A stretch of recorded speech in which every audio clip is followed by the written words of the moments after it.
கண் திருஷ்டி நிவர்த்தி செய்வதற்காக ஒரு எளிய பரிகாரம், 8 பொருள் பரிகாரம்.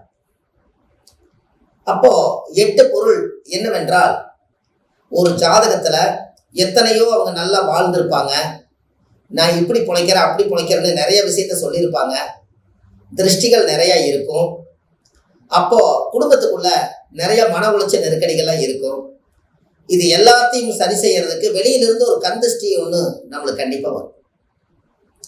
அப்போ இந்த கண் திருஷ்டி எதனால் வருகிறது அப்படின்னு நம்ம பார்க்கலாம்.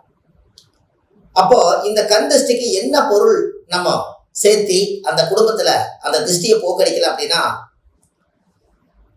8 பொருள் நீங்க கையில் எடுத்துக்கங்க. சுத்தமா நம்ம உடம்புல இருந்த அந்த திருஷ்டியை நீங்க வெளியெடுக்கிறது 8 பொருள். என்னென்ன பொருள் அப்படின்னா, 9 நவதானியத்தை ஒரு ஒரு படியில போட்டு வச்சுக்க. 9 நவதானியத்தை ஒரு படியில போட்டு வச்சுக்க. அதுக்கு அடுத்தபடியா வாசல் கூட்டக்கூடிய சீமாறு ஒரு சின்ன குச்சி கொஞ்சம், வீடு கூட்டக்கூடிய சீமாறு ஒரு சின்ன குச்சி கொஞ்சம். அதே போல உங்களுடைய குடும்பத்துல எள்ளு, ஓமம், நவதானியம், வெள்ளெருக்கலாம் பூவு, முச்சந்தி மண்ணு, இந்த பொருள்களை எல்லாம் ஒன்னா சேர்த்தீங்க.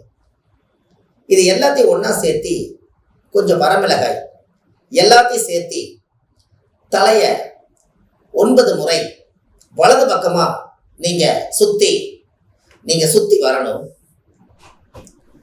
கண் திருஷ்டி, ஓமளிப்பு, பில்லி சூனியம், செய்வனை, காத்து கருப்பு, ஏவல், ஆவி, பேய் பிசாது, மாந்திரீகம், இது எல்லாமே ஒரு நிவர்த்தி செய்து அந்த தோஷமெல்லாம் இதோட போகணும்னு சொல்லி நீங்க அந்த பொருள்களை எல்லாம் தலையை சுத்தி அதைய தீயில எரிச்சிட்டீங்கன்னா அன்றையோட உங்களுடைய ஜாதகத்தில் இருக்கக்கூடிய தோஷம் எல்லாமே நிவர்த்தி ஆயிடும்.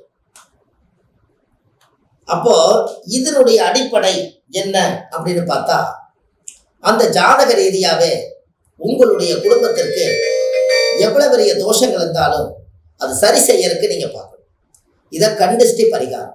இது முன்னோர்கள் அந்த காலத்துல பார்த்தீங்கன்னா நிறைய மன உளைச்சல் நெருக்கடி இருக்கும் போது திருஷ்டி எல்லாம் ஒரு வரமிளகாய் அந்த காலத்துல பார்த்தீங்கன்னா அவர் அம்மா உடனே ஒரு குத்து வரமிளகாய் எடுப்பாங்க, அப்படியே உப்பு ஒரு குத்து எடுப்பாங்க, அப்படியே தலையை சுத்தி அப்படியே தீயில போட்டு எரிச்சு கையில ஒரு சொடக்கு போடுவாங்க. அதோட படப்படன்னு உடம்புல இருந்து போயிடும். இதெல்லாம் முன்னோர்கள் அந்த காலத்துல செய்த பரிகாரம். இன்னைக்கு இதெல்லாம் அந்த ஒரு அடுப்பு பக்கத்துல உட்கார்றதுக்கு உண்டான வாய்ப்பு நெருப்பு அடுப்புல இல்லை. எல்லாமே கேஸ் அடுப்பா மாறினதுனால உங்களுக்கு அது தெரியறது இல்லை.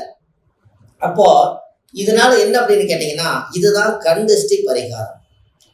இத 8 பொருளை 8 பொருள் ஏன் எடுக்கணும் அப்படின்னா, நவதானியம், எள்ளு, ஓமம், வெள்ளெருக்கலம்பு, முச்சந்தி மண்ணு, வாசல் கூட்டுற சீமாறு, வீடு கூட்டுற சீமாறு, அப்ப 7 பொருள் ஆகி போச்சு. வரமிளகாய் எல்லாம் சேர்த்துனா 8 பொருள் ஆயிடுச்சு. அப்போ 8 பொருள் ஆயிடுச்சு. அப்போ இந்த 8 பொருளும் உங்களுடைய ஜாதகத்துல அந்த திருஷ்டி கம்ப்ளீட்டா விலகிறதுக்காக 8 பொருளையுமே நீங்க சரி செய்து அந்த தோஷத்தை நிவர்த்தி பண்ணி அதை தீயில கரைச்சி விட்டீங்கன்னா அந்த தோஷம் அதோட போயிடும். இதை செஞ்சு பாருங்க, ஃபர்ஸ்ட் கிளாஸா நல்லா இருக்கும். இது நீங்க செய்யுங்க, உங்களுக்கு ஒரு பெரிய மாற்றம் ஏற்படும்.